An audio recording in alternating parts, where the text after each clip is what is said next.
শেষ জামানায় কিন্তু মুমিন ব্যক্তিদের মধ্যে অনেক মুমিন ব্যক্তির স্বপ্ন কিন্তু সত্য হবে, এটাও এসেছে। মুমিন ব্যক্তির স্বপ্নও কিন্তু সত্য হবে। কোরআনে এমনও দলিল আছে যে কাফেরের স্বপ্নও সত্যি হয়েছে। কোন সূরায় আছে কে বলতে পারবেন?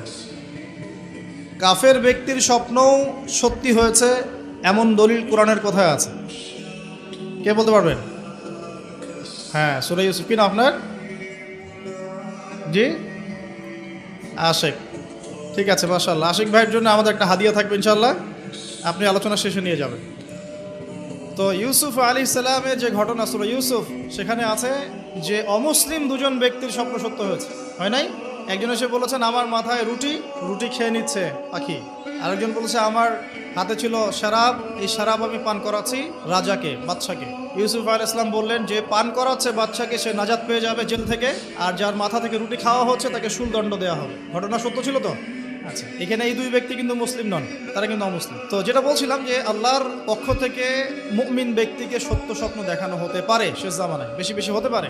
তাই যখন ভালো কোনো স্বপ্ন দেখবেন শুকরিয়া আদায় করবেন আল্লাহর কাছে। আর যদি খারাপ কোনো স্বপ্ন দেখেন তাহলে কাউকে বলতে যাবেন না। খারাপ স্বপ্ন দেখলে কাউকে বলতে যাবেন না, বরং 2 রাকাত নামাজ পড়ে আল্লাহর কাছে আশ্রয় চাইবেন। আল্লাহ, আমি এই খারাপ স্বপ্ন দেখেছি, এর থেকে তোমার কাছে আমি আশ্রয় প্রার্থনা করছি। পবিত্র কোরআনুল কারীমে সূরা আলে ইমরান এর 19 নম্বর আয়াতে আল্লাহ পাক বলছেন, বা'দা আউযু বিল্লাহি মিনাশ শাইতানির রাজীম, ইন্না দীনা ইনদাল্লাহিল ইসলাম।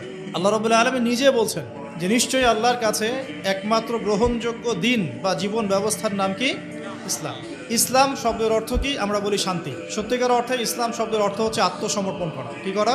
আত্মসমর্পণ করা। যে ব্যক্তি আত্মসমর্পণ করে, যে ব্যক্তি ইসলাম পরিপূর্ণরূপে পালন করে, তাকে আমরা বলি মুসলিম।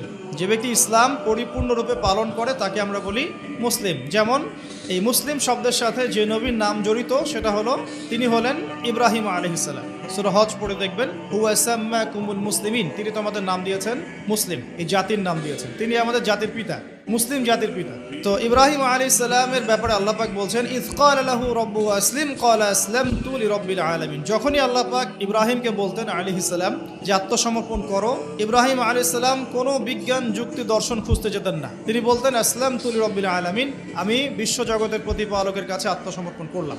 উদাহরণ দিচ্ছি, আল্লাহ রাব্বুল আলামিন ইব্রাহিম আলাইহিস সালামকে বলেছিলেন স্ত্রী এবং সন্তানকে জনমানব শূন্য কাবা ঘরের পাশে রেখে আসতে। ঠিক আছে, জানি তো আমরা। ইব্রাহিম আলাইহিস সালাম জানতেন সেখানে কোনো মানুষ নেই, কোনো পানি নেই, কোনো প্রাণীও নেই, না খাবার আছে, না পানি আছে, না কোনো প্রাণী আছে। এরপরেও তিনি স্ত্রী এবং সন্তানকে সেখানে রেখে আসলেন। আল্লাহ পাককে প্রশ্ন করলেন না কেন রেখে আসবো, এর পিছনে কারণ কি, যুক্তি কি, দর্শন কি, জিজ্ঞেস করেছেন? ইয ক্বালা লাহু রাব্বুহু আসলিম, যখনই আল্লাহ পাক বলেছেন আত্মসমর্পণ করো, মেনে নাও, তিনি বলেছেন আসলামতু, আমি মেনে নিলাম, লিরাব্বিল আলামিন।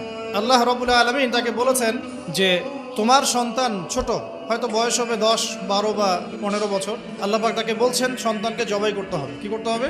জবাই করতে হবে। তিনি চলে গেলেন, সন্তানকে বললেন, ইয়া বুনাই, হে আমার সন্তান, যার নাম ইসমাঈল আলাইহিস সালাম, ইন্নী আরা ফিল মানামি আন্নী আযবাহুক, আমি আমার স্বপ্নে দেখেছি আমি তোমাকে জবাই করছি। কি করছি?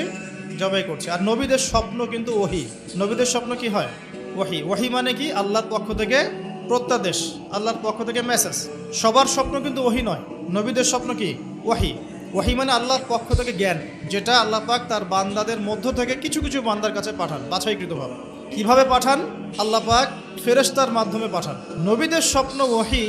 আর শেষ জামানায় কিন্তু মুমিন ব্যক্তিদের মধ্যে অনেক মুমিন ব্যক্তির স্বপ্ন কিন্তু সত্য হবে, এটাও এসেছে।